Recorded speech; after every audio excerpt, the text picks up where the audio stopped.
All right, stand by. Roll sound. Speed.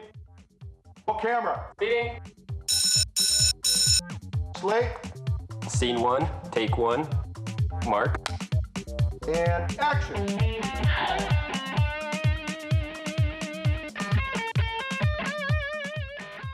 Hey everybody, how you doing? I'm going to introduce our guest here in just a second, but before we do that, I just want to give a little sad note here. We lost somebody very dear in our industry just recently, and I know her through Facebook, met her a couple of times, Jennifer Ann Henry. And she was an awesome AC, amongst other things, photographer. She worked on the picture that won Best Picture of the Year a few years ago, The Artist. So that's a great loss to our industry, and I'd like to give my condolences to her family and friends. But R.I.P. Jennifer Ann Henry. Okay, hey, got some great stuff for you today. The man himself. I tried to get this guy when the first time that I did the radio show. Wade Cordts is right here with us. Thanks for having me out. I'm happy I could finally make it. Thank you. Yeah. So I've been trying to get him, and Wade and I met probably, I'm going to say 5 years ago, maybe not quite that long. I was at my other facility then, and Wade was working for an event person who was next door to me. We sort of shared area there. And I was so impressed with Wade. He was just full of energy, and he had these great ideas. And I knew I liked him immediately. My crew was sort of set, and I was sending out regular guys. So I know a few times I think I called you. You were busy, but we kind of lost track. And of course, through Facebook, we've stayed in touch all these years. But I love Wade's take, and I love how busy he is. So it's a great honor to have you here, buddy. Thanks for joining me. Thank you. Yeah. When I first moved out here, I was working for a company that really helped me make that transition to LA, and they were an event company that did very simple lighting for just conferences and conventions, and so I would go out and work with them, and you were sharing the next unit over from them, I was low-hanging fruit. I was like, I moved out here to work in film, and every time I come back to the warehouse, there's a grip truck parked right there, and I'm just like, who is this? This is just too close to home. No, I know, and it was so impressive. And you knew Roland, of course, Roland Connemar of Silver Dream Factory over there, and we knew several people in common. And just really so impressed about your enthusiasm. And I know, and we'll talk about it, it has to do with your shirt here that you're wearing today, but you talked about, I want to have an employment service for grips and gaffers and different people in our production industry. And I know you created scene snipers. Yeah, when I first moved out here, I was kind of baffled that LA is very much a hub for, filmmaking. That's what it's known for. And, when I lived in the Midwest, and, they would have temp agencies for office workers and other industries where, they would send you out on temporary staffing jobs. I'm like, why don't we do something like that for film? If you're looking for, the way the current industry model is that the DP hires his keys and they bring on their crew, and from a producer standpoint, I was like, that doesn't seem to make a lot of sense because you have no idea what you're getting. You just end up getting a guy and a bunch of his drinking buddies. Back then I started Scene Snipers to try and give producers the control of making sure that they met guys of a certain caliber. A standardization sort of the crew that you're going to expect this quality when you get them. And as years went on, and we went through, our crew would end up going union, and then we'd have to replace them and get more guys, and then they would grow on past Scene Snipers and join the union and end up working on other stuff. It changed a lot. Instead of we worked away from that staffing agency approach, and we wanted to be more about the guys, because from the get-go, we always had this goal of the guys working as one cohesive unit and taking this very military approach to lighting, to where the guys can work on set together and, not have to communicate or talk, just, know from doing things a certain way and have a very specific, approach to everything from, like, when you're breaking down a 12 by frame to setting it up to, just efficiency, maximizing efficiency and just this military precision. And so, having that agency approach, there was this disconnect between the guys, their loyalty towards the rest of their their crew, their teammates. Right. It was very much like, all right, guys, we have this client, and you and a bunch of other guys that you might have worked with before, you might not have. It wasn't what I wanted from the crew, and so now it's more the guys. Just like everything else, it more morphs into what it should be and what the market really needs than maybe the first vision. It seems like every business I've ever had has followed that path.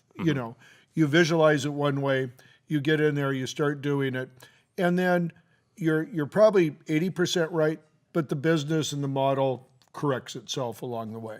Yeah.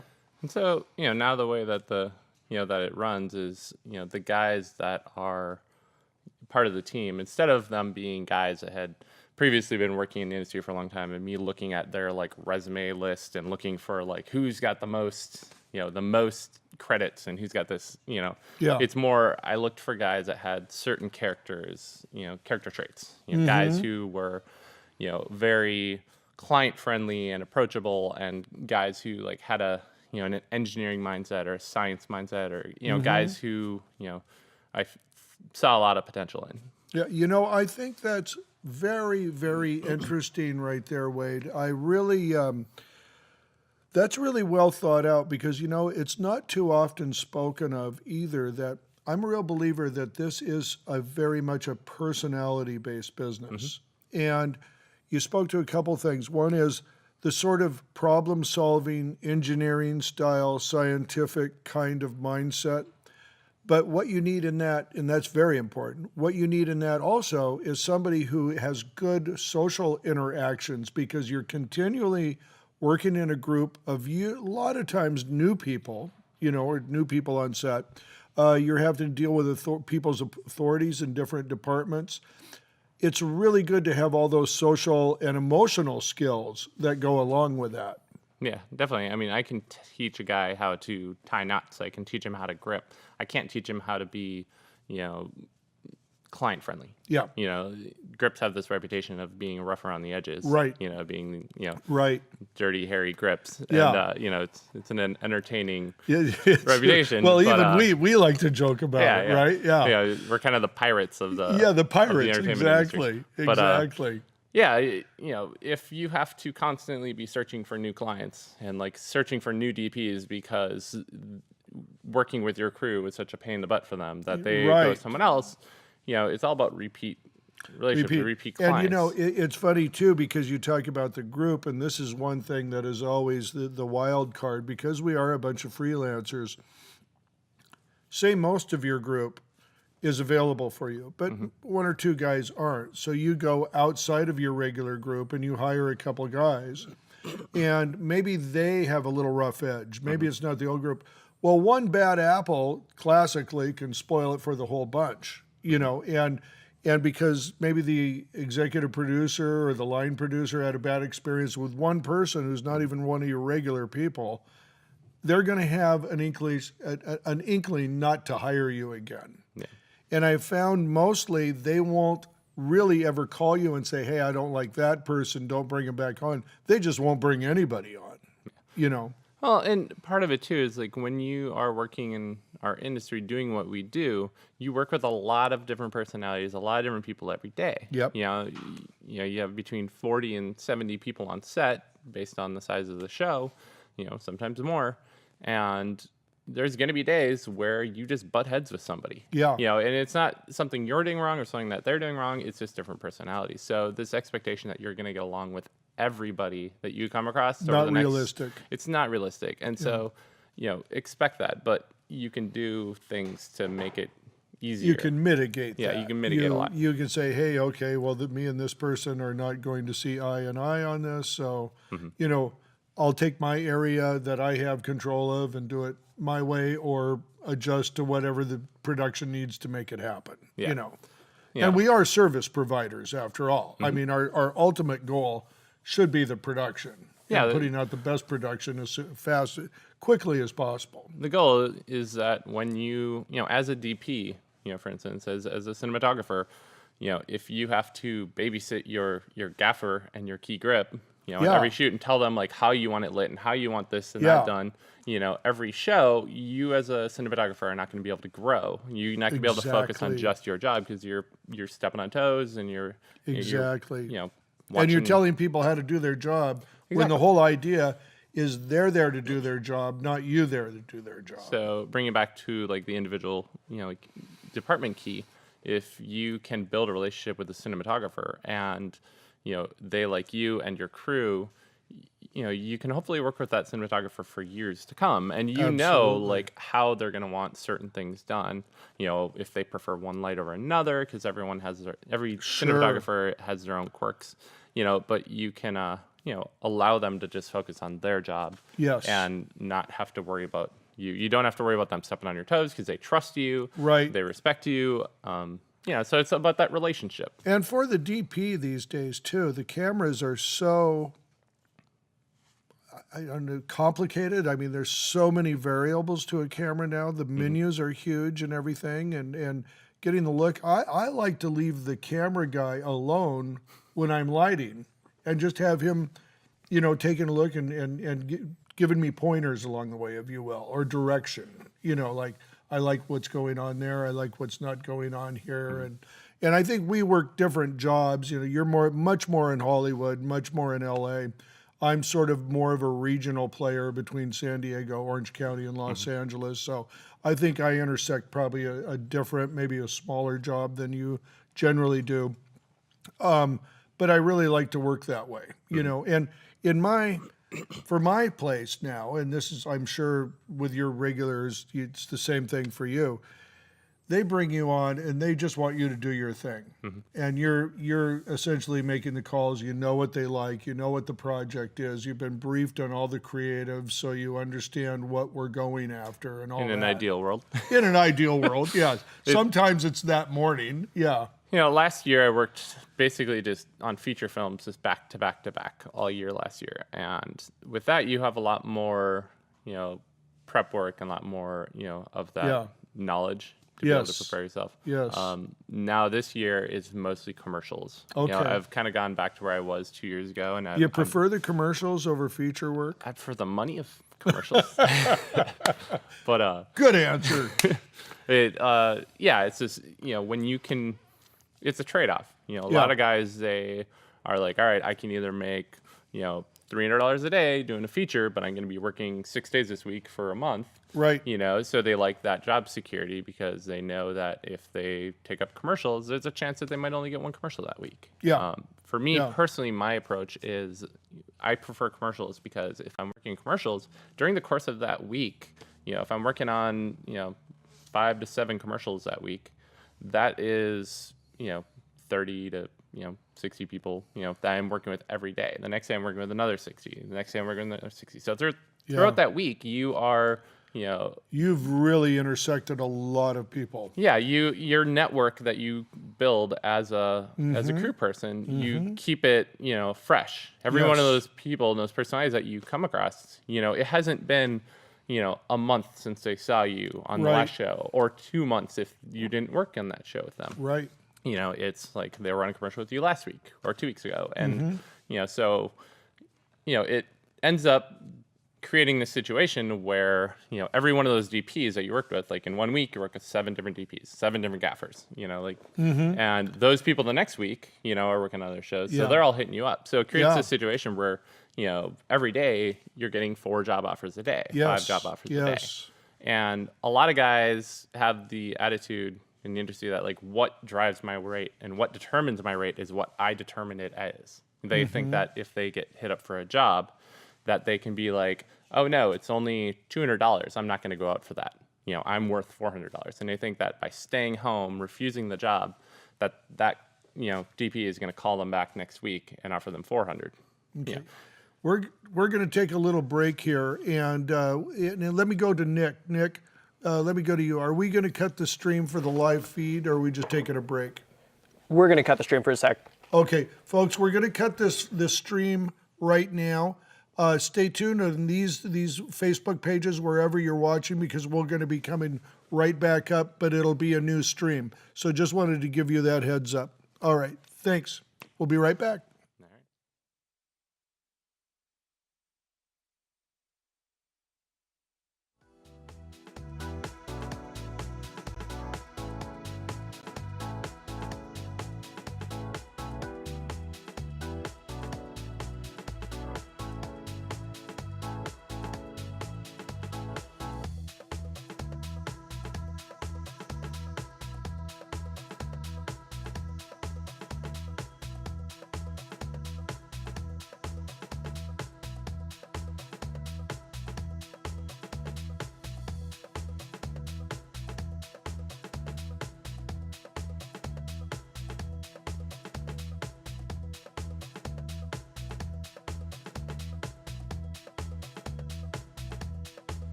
Hey everybody, we're back and we're on a new stream now. So this is we're picking up right where we left off from, but with a new stream. Had a little audio issue, you might have seen it. I think we got it fixed now. So Wade, pick up from where you left off, if you would. So previously I was talking about how the guys in our industry have this mentality sometimes, or certain guys, think that if a DP calls them up with work, and this is just like, we're talking about the economics of your rate and how to increase your rate. Right. And guys think that if they turn down a job, somebody calls them up for, $200 that day. It's the only person that's called them with a job offer that day. And they turn it down, it'll prove a point. It'll tell that person, I'm worth more than that. And, if you want to hire me more, or offer me more. Sure. And the reality is that this is all business. Yeah. Like filmmaking is a business. The money isn't there isn't a money tree that the producers nobody's can pluck bidding off on of. you like a fine piece of artwork. Yeah. At the end of the day, the DP has, $200 a day to offer for that job. And if you turn it down, he's just going to hire the next guy for $200 a day. And, so you're passing off this opportunity to build this relationship with the DP, and he has to find some other guy who he might, end up hiring that guy for the next one and the next one, and those $400 rates that you're hoping for next week are now going to this other person who took the job. Right. So the way to change that, unless you are getting, basically take every job you can get, until the point where you have enough relationships and you have enough contacts with these DPs where multiple of them are offering you jobs every day. If you have relationships with 4 or 5 DPs that are all shooting that day and they want you to be their key grip or they want you to be their gaffer, and they're all calling you, some are going to be offering 200, some are going to be offering 400, some are going to be offering 600, you can just tell them, when that happens day after day after day, and it's the norm, you can let that $200 DP know that, there's a really good chance that I'm going to get offered a $600 a day. And I'll work on your $200 But a if day I job. get the bigger job. But if the bigger job comes in, I'm just letting you know, I'm going to have to replace myself with somebody that's as good as I am. And that, if you are hardworking and know your stuff and they trust you, then, they'll want you on that show, and that'll be worth it to them. Or they'll say all right, I'm sorry, I'll have to find someone else. And, it's fine. You take the $400 or the $600 rate. So it's all supply and demand. It's basic economics, and I feel like, the basic economics of our industry is something that a lot of Genie guys don't understand. It's very difficult. It's very difficult, and it's more of an art than a science. And I think that's really what you're looking at. I know for me, when I first started out, and I started out older than you, it was a matter of making myself available. And two, my main goal was to get on as many sets as possible. And I think in your first few years, that has to be your ultimate goal. You can't look only at rate. However, I do think there's a time once your skill sets come up and you do have a much wider footprint in the industry, then that's the time you can hold out for the higher rates. But if you're in the first, I'd say 1 to 5 years, it's probably much more important for you to get on set than it is to hold out for higher rate. Absolutely. I mean, you're going to get to this point where, it's worth it for you to turn down that $200 day. Not because you think you're worth more, it's because you want a day off. Yeah, It's because you want a day off. You weigh the options, and you're like, all right, $200 a day, or I can or do have I a day do off. my 21st Do I actually day? sleep for a full 8 hours that night? Right. And spend time with the people that that I love. that love you. And you love. Let me go back though. Let me just go back a little ways because I want to find out about you. Tell me about when you were a kid. Where'd you grow up at? Where were you born? I grew up in northern Wisconsin. Oh, okay. Real close to Hollywood then. Yeah, right up the street. Yeah. I grew up in northern Wisconsin, out in the forests. Okay. It was just all woodland. How big was the town? There wasn't one. Oh, there was no No. town. I grew up on a lake. It was Lake Minising. Okay. So I spent every day out on the water, boating, jet skiing. From a young age, my parents taught me to, if you want things, you have to work for them. Yeah. So my parents didn't buy me like remote control cars because I wanted them. They would tell me like, if you want to buy a remote control car, go and work for it. And so I remember like me and my buddy DJ, we decided when we were like 10 that we were going to buy this remote control car together. And so we went around the lake just with a bucket and a sponge and some dish soap, offering people to wash their car if they provided the water hose. And so we just went around the lake, just Made enough making for $5 a pop, just Yeah. like washing people's car. Oh, wow. And that only went on for so many days before you realize that like your neighbor isn't going to let you wash their car every day. Every day. Yeah. But and my dad, when I was like 8, would let me, he had a stump grinding business. And so he would give me $1 for every stump hole that I filled back in with dirt. Oh my gosh. so- That's good rate for $1. I mean, he was happy. Yeah. He was happy. So yeah, it was great for him because he didn't have to do it. And Yeah. like And $1. it taught me just, economics and Yeah. working. And, Yeah. so when I was 12, I bought my first jet ski with Oh, money that I awesome. had made as a kid. Wow. And, spent every day out on the water, That's just great. jet skiing. That's great. Um, And then you're in. When did you get interested in film and video, or when did that happen? well, I was always that kid growing up that had no clue what I wanted to be. Like when Mm-hmm. I was in, grade school, I still remember all the kids going around the circle and then telling the teacher what they wanted to be. And some wanted to be veterinarians, some wanted to be police, others wanted to be, just the normal, choices when you're that age, what Right. exists. And I didn't have a clue. And that was kind of the case all the way up until I graduated high school. Everybody else knew in 11th grade what they were going to go to college for, and it was this big unknown.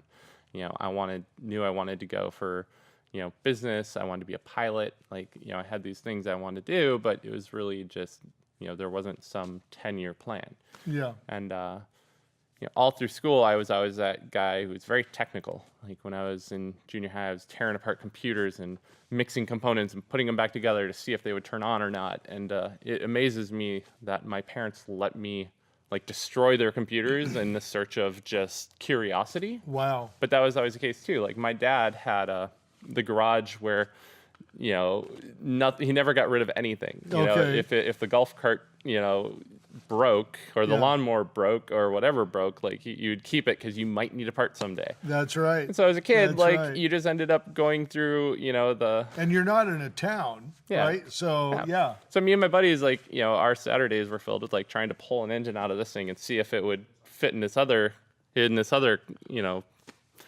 chassis. And, Right. Just mixing and matching random things and building tree forts. And, so that was my upbringing, was just Right. curious building. And I think that's a lot of what helps me with gripping and, nowadays. Yeah. Let Just- you be creative with tools and Yeah, and because a lot instruments. of guys on set, they'll, the DP will be like, oh, I want to put a camera there, I want to put a light there. And, for me, it's more about, give me a challenge. I love a challenge. Yeah. Like, let me do something that I don't get to do every day. Yeah. There's been times where DPs wanted, lights down the center of an alley off the side of a building, and we end up rigging light stands sideways off the side of the building. Just random stuff like that where you have to think outside the box, because you're like, all right, we're going to hang these, light stands from ropes and counterweight them. And, And tell me how you first got into the business. How did you first get introduced to this business? Well, back to high school, I, was always that guy that ended up like working the camera at school theater, like plays and stuff like that, or like sports games. I'd end up manning the camera. And then when I got out of high school, I got involved in the like the local public access center and stuff like that. And I, the film North Country came to northern Minnesota, and I got a job on that as a PA. And the ADs really took to me, and just they brought me back to the production office after meeting me, and they're like, what do you want to do? We want you to work on the show. Like, what do you want to do? And I had no clue who did what. So I just told them, like, I want your job. And they just laughed at me, and they're like, okay. And, but no, they really took me under their wing and, showed me how to do call sheets and how to do production reports and how to, brought me on set and just like ran me through the paces as a PA. And I was working with all these people who had gone to film school and, got into crazy debt going to film school. And now we're working as PAs on this $20 million movie. And I was just like, you must have died and gone to heaven. I loved it. Like, I knew for the first time, I was like, this is what I am meant to do. This is like being on set, like everything about it. I loved it. And I didn't know yet, like, who did what, and, like, what the different positions were. But I just knew that that's what I wanted to do, and that I was really like taken to being a first AD. Yeah. And so that's what I wanted to do. And it just, I took the ball and ran with it. I finished out. I finished my semester in college, and finished. After that semester was over, I never went back. I was just like, I'm not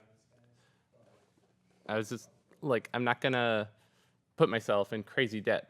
That's not the road for me. I've always been a self-taught, curious person. Like, I'm always one of those people that just needs to tear apart the computer and see if it works. And so, I self-taught myself. I did a ton of research, and, to me, I moved down to Minneapolis and worked in the Minneapolis market for 5 years and got a job at a production company out there producing, and I worked there for 2.5 years. And if you want to work in the Minneapolis market, you can't just be a grip. You can't just be an electric. You won't be able to pay your rent. Right. So you have to do a little bit of everything. And producing out there, Which is probably the best education in the world.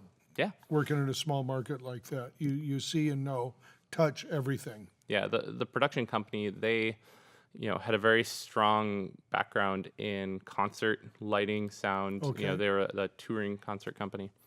And that also did multi-camera music DVDs and music videos and commercial projects. They had a studio, the whole works. They wanted to be like the one-stop shop Minneapolis production house.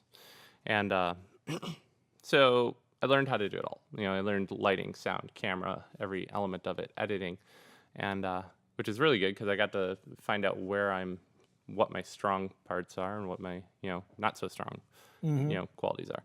And I really took the lighting and camera. And after I moved out to LA, I tried to do the producing thing out here, did it for a year full time at a production company. And, really just after that company, closed its doors, I made the decision like, all right, I'm going to just focus on grip and electric. Gotcha. Because throughout all that time producing, I would still like Saturdays and Sundays be going out doing grip and electric. I'd still like, people, I would work on set, ADing a show, and I would get a call a week later from people that I'd never mentioned anything about doing lighting to. And they would call me and be like, hey, wait, I need a key grip.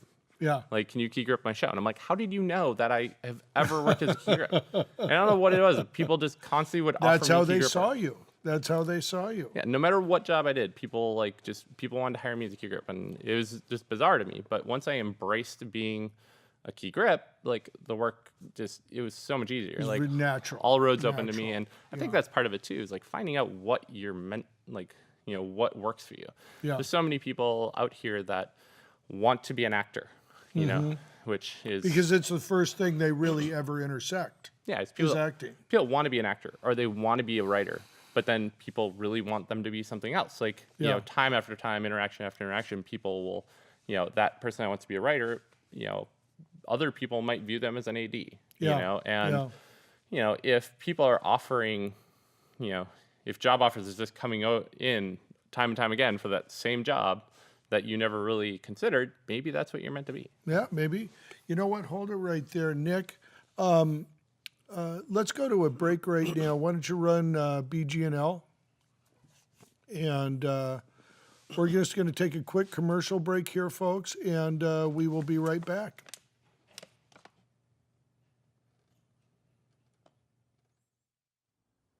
Hi, I'm Burnie. I own Burnie's Grip and Lighting, San Diego Grip and Lighting, and Los Angeles Grip and Lighting. You know, we pride ourselves on not only renting you the best equipment, but also giving you the best crews. And one of our core values here at Burnie's Grip and Lighting is that we give you the highest production value in the world. And remember, people used to say national, local. No, we present world-class production value on every set. We also know budgets are very tight these days, and you've got 10 hours to get what you need in the can. We move ahead, we move fast, and we know what you need. When you rent from Burnie's Grip and Lighting, you have a partner on your production for that day that is making sure you are well taken care of.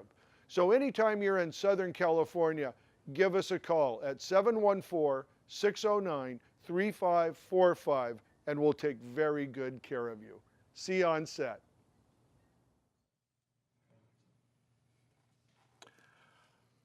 All right, we are back here with Wade. And Wade, I know we've got some video of you on set. Tell me about some of the jobs you're doing right now. Give me some of the ones you've really liked. And I'm going to talk to you about China, too, because I know you were over there. But tell me some of the types of work that you're doing now. I know you're one of the people, Wade is one of the people I always go to his Facebook first to see what he's doing. If it doesn't pop up on the feed, I'll look you up. Yeah, it's really bizarre. Like, we end up, it's like every other day I end up with somebody coming up to me on set and they're like, Wade, we haven't met, but I know you on Facebook. It's really bizarre to me because I don't feel like I post a lot on Facebook. Yeah. But my friends all tell me like, Wade, you need to stop posting on Facebook. No, you post great stuff on Facebook. That's why people notice it. That's why they say that. Well, it's funny. Like, I get people that randomly message me that are just like, Wade, thank you for posting on Facebook. Thank you for, like, I get my news from you on Facebook. Yeah. Like, which is weird because, like, I'll just see, I'll get a push notification on CNN of something that just interests me. That I'm like, oh, that's weird. There was a flood here. And I'll just, like, repost it. Yeah. And then I'll get a comment. So I'll be like, hey, thanks for posting that. I didn't know there was a flood there. It's really weird how, That's modern day awesome. social media. That's awesome. Yeah, like, my wife and I have been in, out for sushi more than once and had people come up and like, introduce themselves and be like, hey, how's it going? It's good to see you. That's like, so wild, dude. It's just, it's just really the way, though, that our industry and us as a group of people on our level, we're better networkers and I guess promoters for what we do than anybody else. There's more information that goes out about production and what you're doing with anybody. If you get hooked into somebody who works in this industry, I think almost 90% of the time they're going to be doing something industry related on their Facebook. well, for me, it's not even about marketing. It's about education and research. Like Yeah. when I, first made that decision that I was going to be, being a key grip was what I wanted to be. There's not, a lot of places to go for learning the things you want to learn. To an extent there is, but I relied on Facebook to go and like look at pictures of, of condor rigs and Yeah. go and look at pictures of fly swatters and analyze like, all right, this pipe is going here and this pipe is going here. And, and You're just going looking close up and looking at yeah, you're just looking at like yeah. dozens of pictures of people posting on Facebook, like Yeah. like ways that people connected dollies together and did Right. unconventional rigs and did these things. Like it was really like Facebook was my way of learning that. And so, when I get to do stuff that I found interesting or that I know, people, college filmmakers or student filmmakers aren't doing with their, their free grip package that's provided by the school and stuff like that. If we're Right. doing unusual stuff, I like to post that because maybe they can get something from that. Like Right. maybe I can help somebody else either, do things the proper way if they're not doing it the proper way, or I can just, help educate them. And so, I post a lot of stuff on my Facebook where, I'll be trying to educate people and it will get taken the wrong way, or people will think that it's, trying to, that I'm just trying to like, show off stuff or whatnot, but it's not. Right. Usually I'm just, trying to, educate. Yeah. And, Yeah. I'm very direct and very forward, so I don't really. You're kidding, Wade. No. I don't sugarcoat stuff. Like I'm very blunt, and my guys, are a lot better at the sugarcoating element than Yeah. me. So, If you've ever seen Wade's feed, you'll see what he's talking about. Because you get sometimes, hundreds of comments on there with people. Pretty soon, in fact, the conversation is on another argument that started within your argument. So, and I don't mean they're arguments, but you state the way it is, and I think that's very refreshing. You know, I'm not that straightforward on Facebook. I'll just tell you. But it's very nice to hear somebody's opinion about things, And you are, how long have you been in Local 80? I got my last day to join last May. Okay. So Great. it's, Congratulations. Thank you. Yeah. It's not something that I really like mention to people. Like, and a part of that is like, I feel like as an industry, we need to support the people that are, trying to learn more and the people that are coming into it and trying to support each other. And Right. when I worked non-union for years. Yeah. Even now, like Yeah. most of my work is in the non-union world. Right. And, I wish that was not the case. I wish that Right. I was working on union shows every Every day, day. and that I could Yeah. be working on the next Yeah. Transformers and that, all the It the just Hollywood, doesn't work that way. all the Hollywood blockbusters. But, the reality is the rates that I'm making right now working non-union are, the same, if not higher than what a lot of my non-union colleagues are making, or Right. a lot of my colleagues are making. Right. And I'm not getting the offers for the union work, so I'm not going to turn it down. It's kind of a closed, not said, it's not really closed either, but it's just like all of our other businesses, you work in groups, and the people Yeah. who know the It's people all about who work those relationships. shows, relationships. So, the people that are working, I think I bring it back to the baby boomers a lot, is just that, a lot of the guys in the union, are in that, the older generation now where, they've been working together for many years. They've been working together for 10 years. There's not openings for new guys unless people are retiring, Right. which is happening more and more. Yeah. I look forward to 10 years from now when we are working on the big movies. Yeah, and you will be. You will be. There's no doubt about that. You brought some pieces too for us. Well, you know what? Are you ready with those, Nick? Yeah, there we go. Okay, let's take a look, and maybe as you watch this, you could just narrate for us. Yeah. So this was actually years ago, this rig that I did on a student film that needed some car rigging done. And so they, hired me to come out just as their rigging grip. And, didn't really, they just needed to kill the reflections off the window. They needed a standard hood mount shot of this car driving, so that's And pretty so, much. can you describe that rig for me? Because it looks like you've got the camera mounted on the hood, and then there's, would you put a 6x or something? Yeah, it's up? a 6x solid over the Over the window. over the window to kill Yeah. the reflections of the sky and Okay. make it a little more transparent shooting through the glass. Mm-hmm. And that's really a cinematographer choice. Some people love those reflections of, like, especially if they're driving down a street Right. with like The overhanging palm trees or they something, yeah. love those reflections. Other Yeah. people, if they're want it to focus more on what's happening in the car, they'll want Just want it clean. yeah. Yeah, yeah. And that was at I think that was at Sunset stages at one of the stages in town here. Yeah. So it was all like off road. They weren't going on the freeway. They weren't going on Okay. the road. Like so, could get away with that. Yeah, yeah. Okay, very good. What do we have next there, Nick? Okay, this I remember when you posted this. Let's describe this to me, Wade.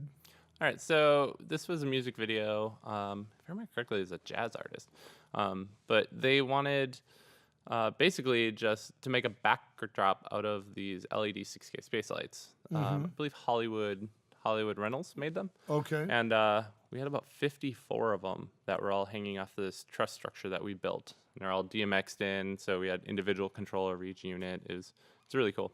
And you could control those were those LED? Yeah, Okay. they're all LED. It was super. So it was all DMX, and you just programmed it, Yep. that on a computer and then fed it into the DMX and did it that way. Yeah, it's you can actually the last couple of years they've actually rebuilt this rig now at Cinegear. every Oh, year. really? Yeah, so if you go out to Cinegear, they might do it again this year. I don't know, but after we built this, they've replicated it at Cinegear. Oh, every that's year. awesome. That's awesome. And there's a jib working in there, so camera was on a jib for Yeah, they most had a part. techno crane, Yeah, techno crane. Okay, great. and then we actually had the guy awesome. standing on top of a scissor lift. That Oh, really? yeah, the producers had it in their mind that the guy was gonna like raise and lower all like smooth and soft on a scissor lift, which Not if you've too- ever been on a not scissor so lift, much. that's not how that works. But Yeah, you're usually jumping up and down on it. Yeah. So how much power did this many LEDs pull? Do you recall? I don't remember. We did this a couple years ago now, so not a lot.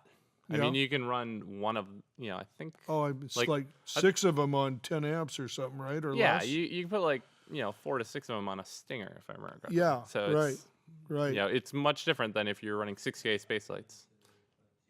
Yeah. Okay. Yeah, and something like that too. It's you built all the truss. You built the truss stage and stuff like that. Okay. All So right. I mean, LED. Yeah, we built the truss. We hung all the lights. We wired all the lights. Yeah. It was a lot of work, but it turned out great when it was done. Okay. The those lights in particular, I'm really happy that we're not using them anymore. But they helped. they were super green. Every show we did with them, you had to add minus green to them. Okay. But they've come a long way since then. They also Right. overheated a lot. It really shows. Oh, really? Yeah, they're notorious for overheating. But they really kind of like paved a way for the LED 6K space lights in our industry now. Like Yeah. they have a bicolor version now Sure. for Mole Richardson. Oh, it's incredible. It's incredible what I just did with my Select 30s. I think I was telling you earlier. We did a backdrop in a youth center, and they had 2 translucent garage doors that they cut the room in half with. It's just kind of an interior design thing, We took a couple of Select 30s, put them behind it, turned them on blue, red, whatever color we wanted, and we had an instant colored background, which was, and I think they're drawing like 2 or 3 amps each. It's unbelievable. It's really interesting seeing where our industry is going with LEDs. Yeah. And I feel like it's going to affect rigging electrics jobs the most. Yeah. As we go more and more towards LED, the generators are getting smaller, the distro is getting smaller. Obviously, the big stages, haven't fully, it hasn't eliminated the need for rigging electrics on Sure. those. But I feel like that's an area where we'll see more change, Yeah. 10 years from now. Ironically, it doesn't seem to affect the grip side of things too much, other than the fact that the lights. Yeah, grip is grip. Yeah. Yeah, and not to mention that, but the lights aren't exactly getting that much lighter. Like they are with light mats. Yeah. Light mats are very light, Right. and they're great. You can throw them on a menace arm and not have to worry about Right. the weight that you would with a 4-bank Kino. Right. But if you've picked up an Airy Sky panel, It's a heavy light. Yeah. It's a heavy light. There's no 2 ways around that. so I mean, yeah. you're not gonna sash that up to the grid. No, You still need what grip. it can do per pound is enormous, But yeah, it's not a lightweight thing. You know what? I think we're going to take another break, and we'll come right back. So, yeah, and we'll take another break. Come right back. We'll talk about China when we get Awesome. back, because I'm very interested in hearing about that, and then the grid work you do. And I know we were just out on a couple of scouts for Yeah, we grids. just did 2 Yeah. scouts. Yeah. All right.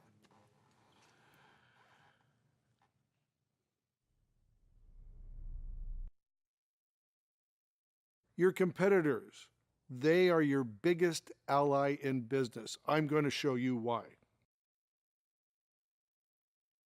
Listen, when you're selecting gear, you have to take a lot of things into consideration. First, your budget, but secondly, what works in your market? What types of shoots are you doing? And also, you'll be sending that gear out with other people. How durable is it? How good is it? Should it be new or used? Those are the things I'll teach you in my class.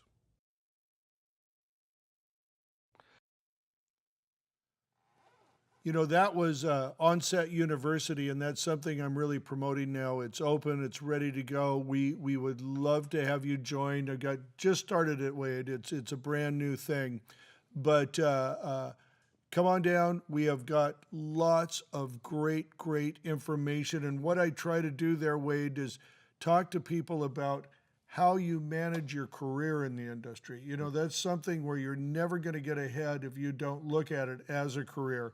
It's not about the next job, it's about the next 20 years worth of jobs. So that's the important thing. Yeah, okay, I think we got a question here. I'm surprised you haven't got a lot of questions because Might be a good thing. yeah, it might be a good thing. Okay, yeah, go ahead, Nick. So this is a question for Wade. When is your proudest moment on film? When do you see the final cuts or solve a director's problem? What's your best reward? To me, like, it's when you have a situation where the DP was like unsure of if there was a certain way we could do something, or you end up in a situation where they don't ask because they're like, oh, we want to, I really wish we could do this. You hear that, like, I really wish we could put the camera up there, or and I'm like, all right, well, let's do it. And it's just like, seeing the DP and the cinematographer get excited or happy, like seeing that like result that you did something that they never expected to be able to be done. We've built 12-foot offset arms off of Fisher 11 dollies where the camera was undersling and skidding across the surface of a pool. Something where it just created, because like the DP was just like, oh, this would be cool. And I'm like, all right, well, we don't have the right gear, like, we don't have box thrust, we don't have like, the stuff that maybe a large budget movie do it, but we have the stuff to do it and get it done and do it safely. And that's something that's very important, is like, whatever you're going to do, make sure you do it safe. If you're not going to do it safe, don't do it. But, there's a lot of things that you can do. They get creative with. We did a rig a couple months, or what is it? It's a couple months after I moved here, I think. And, we rigged a camera to a tire swing and had a celebrity in the tire swing, swinging back and forth. And it was a lock-off where the camera followed her anywhere there's a red epic, and it was just a lock-off shot of her, but the swing and the tire were locked together. It's really cool. Like, you think about like, how do we do that? And we ended up like, we built a whole framework around it, and is just seeing that excitement from the DP is really gratifying. Yeah, to know he got the shot that he wanted. Yeah. And my crew too, like seeing like being able to teach my crew, certain things that they haven't done before. There's a lot of times where I'll have a crew member who hasn't worked with chain motors before, and so like being able to like show them how to rig up the chain motors, and like have them work in the controller, and just showing them the whole process and teaching them, and being able to know now that like I taught this crew member something that they're going to take forward throughout their whole career. So made them better. Awesome. That's awesome. So now I know you went over to China this last year. Tell me about that. How did that come about in the first place? Well, ironically, it was the same DP that we did that offset arm and swimming pool for. Okay. And I hadn't worked with him for years. The budgets that he was working at weren't at the high enough budget where he felt he could hire me. But he was working on films in China. Films back in his rates there were much higher. He was just having much better luck in that market than in the U.S. And so he was working on a film there and was also producing on it. and so he was able to bring like the production designer, his gaffer, and like some of the camera people from over here. And yeah, he brought me over there. There's 5 of us total from the U.S. And the intention was that they wanted to bring people from Hollywood to China to teach the locals how to do lighting and camera and how to do things the way we do them here and to do them better, because the industry over there is exploding right now. Yeah. They have in Beijing, they're building up whole parts of the town where, it's just studio, just production companies, just tons of production companies packed into buildings, where, it's just a creative district. Yeah. And, they have so much more manpower than us. Mm-hmm. And, they have, the resources that they have as far as gear and equipment aren't as far ahead as we are. Mm-hmm. We've got so many decades ahead of jumpstart on them making movies that they're really playing catch up as far as like the creative and lighting. But they're catching up fast. Yeah. So I would spend time like every day after wrap. I would spend hours back at the hotel with my crew, and I had a personal translator who just followed me from the moment I woke up to the moment I went to sleep. He is just my shadow. And I would just sit around with my crew. None of my crew spoke English. So we came up with just like hand signals and got really good at charades. Like if I want cider, it's like this is my light, and then I wanted like cider, oh, that's like funny. top. Oh, that's great. Just Maybe you started a whole new pan it right, pan it left. thing. It was all about just I don't know. It was an amazing experience. They taught me so much stuff. I was able to teach them a lot. What did you learn over there? Me? Just a lot about the culture, stuff. I'd never been to anywhere on that continent. So for me, it was just a lot of the cultural element. I didn't know that, generators weren't grounded over there. Wow. They have 3 hots and a neutral. Wow. So if it starts raining over there, you don't touch the light stands, you don't touch anything. And if it's raining for more than a few minutes, the show shuts down. Yeah. That's the end of production. It's done because Too you don't have power. Too dangerous. So that is really bizarre to me. Yeah, that is. Why is that? Did you ever get an answer for that? No, never really asked more. I mean, you're kind of limited as how much communication you can have, because it takes so much longer to ask questions. Right. You're on a limited time basis. But the cultural element, and I'm going based off of the people and the crew that I worked with over there, my personal experiences. I've only worked on that one film there, so it's very possible that working with a different crew altogether over there, I might have had different experiences, or that it might be different there. But from what I've experienced over there, and many hours of asking the crew, what is the culture in the industry? What is the culture with grip and electric? And they're very culture oriented over there. It's very it's very important to them. And so, one thing that's fascinating over there is, the cinematographers seem to be it's very important to them to have control. If there is a grip and electric guy that's doing something that they didn't ask for, they get offended, and they'll tell them to stop, don't do that. And it's almost like they feel like it makes you've them disrespected them. Yeah, and so that creates a side effect of the guys over there not taking initiative to preemptively do this, or preemptively stage gear, don't preemptively don't put diffusion or ciders, or don't control spill unless it's specifically asked for. Just all these things that we do on a daily basis. Naturally, that we view as just part of the job. They do the bare minimum unless it's specifically asked for, because they don't want to get in trouble. Wow. Boy, that is different. Yeah. And so, yes. Go ahead, Nick. Yeah.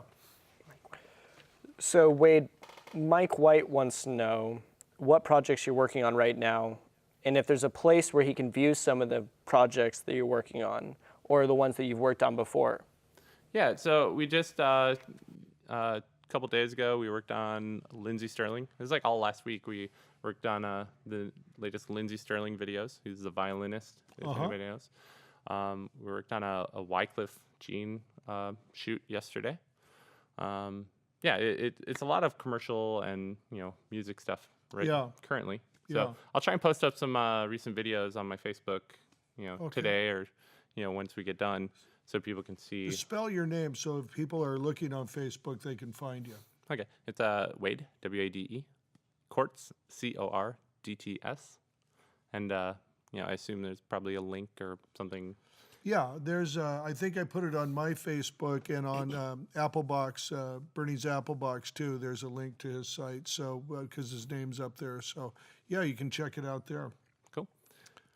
And another thing that you do. In fact, we did a couple scouts this morning before the show. Was you do grid installations, right? Yeah. So my crew and I have been doing a lot of grid installs the last 2 years. It's something that we working show after show after show, and just seeing, we'll walk into a stage that the producers got a deal on, or we didn't get a chance to scout, and the grids that are in there just should not be in the air. They're hung with conduit hangers and Home Depot hardware and stuff that says right on it not to be used for overhead use. Wow. It says right on it, and you Wow. look up the specs on it, it's rated for 75 pounds or 200 pounds. Yeah. And then Way you get a guy under. on a ladder, who's ringing a light and is, putting his weight on the grid, or you end up with a crew coming in and water falling, banded down from the grid. Yeah. And anchors are breaking. And you're up there looking at it where most people just see it from the ground. You're up there looking at it at grid level, seeing all this. Or you get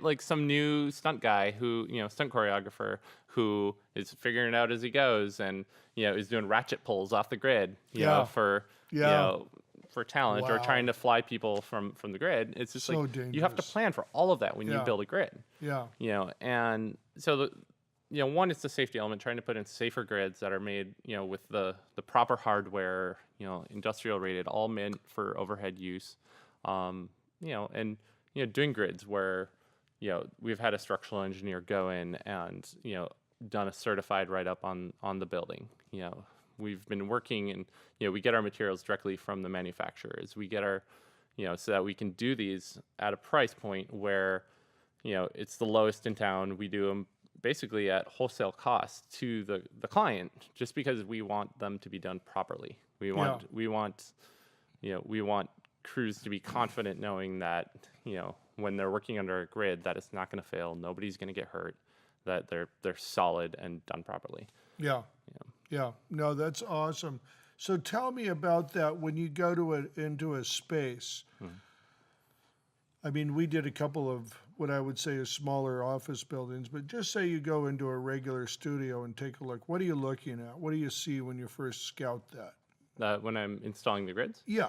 it varies. It's different for each one. One, getting the measurements on the whole space. Working with different clients, they all want to see how much, they want maximized headroom. You have to, Height, yes. a lot of times they don't plan for the fact that the grid might be at 12 feet, but the light's going to hang lower and the chimera is going to hang lower. And, Yeah. so you have to explain that to them. A lot of times, they know they want a grid, but they, haven't looked at all the variables, or it's the first Yeah. time they've done it. So Yeah. they don't have all the, information. Right. But also looking at the, how you're going to, mount it to the building structure itself. A lot of guys, they, think, okay, I can install a grid because, the DP or the production wants to, and they want to leave a good impression. They want to, leave an impression with them that I can do anything, Yeah. And so they're like, yeah, my guys and I can put in a grid. They're looking at dollar signs of it's a day rate. I can make a couple $100 a day by doing this. Yeah. And so, as Genie guys, we use, a set assortment of tools on the grip truck every day. There's, you work with Hollander fittings and speed rail and inch and quarter speed rail. So I can't tell you how many grids I've seen go in because, that are made of inch and a quarter speed rail and Hollander fittings, because that's what the grips knew. That's Yeah. what they're used to using. They don't know that, all these other tools exist that are meant to be used at.